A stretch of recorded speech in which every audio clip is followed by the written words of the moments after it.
Good morning. I thought I'd use it. This is the RG. I thought I'd take an opportunity to use it as an illustration this morning. What my wife does with flowers. She has this thing about plants, man. I mean, she loves herself some flowers. I'm telling you. And she works real hard in the yard, and she's real proud of what she's done in the yard. I mean, it's a beautiful yard. She always get compliments. Sometimes people be passing the house and they stop. And well, I got a chance to mow the lawn this morning, which I don't usually get a chance to do because she doesn't allow me to do it.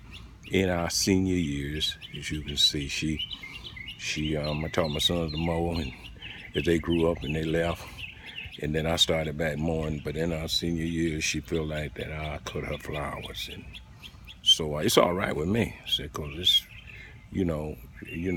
it's work, and I don't I don't I don't love physical work. I rather work at my computer or something. But I kind of want to use an illustration for what I want to talk about this morning, because I want to talk about our young people, our kids. I want to talk about saving our students, saving our children, which we have a program called What Comes Next concerning that, and how important it is. And I thought I'd use an illustration what she does, because she takes these plants and she does everything for them. She waters them, she feeds them, she talks to them, she admires them. Sometimes she just walks through the yard and just admires them, and I think they got a feeling for that, don't you think? And she even protects them from me, because that's why she stopped me from mowing a few years ago. I mean, this is the first time maybe in a while that I even mowed. I remember one time a couple of years ago, I thought I'd surprise her. I didn't know she was so, adamant about me not mowing. And I thought I'd surprise her. And I started mowing the grass one day, and she came home. She said, "Babe, what are you doing out there?" I said, "What? I'm cutting the grass. You cut it all the time. I was going to surprise." She said, "I want you to cut my grass because you will cut my flowers." So I'm saying the flowers, we got a ton of young plants. And I'm speaking school age, kindergarten to 12th grade. And we need to do something about them. We have an opportunity for one language. I know I haven't gotten to you guys yet. I want to start with pastors, because we have to have ownership of that. I'm not a pastor, but I am a minister of the gospel. And we have to establish ownership of the good things for the community.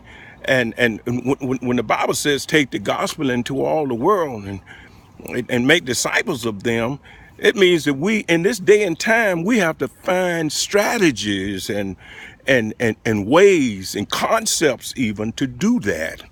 We have to find a living expression of who God is, because that's who we are. Our children are living expressions. I mean, every human being is a living expression. That's what they are.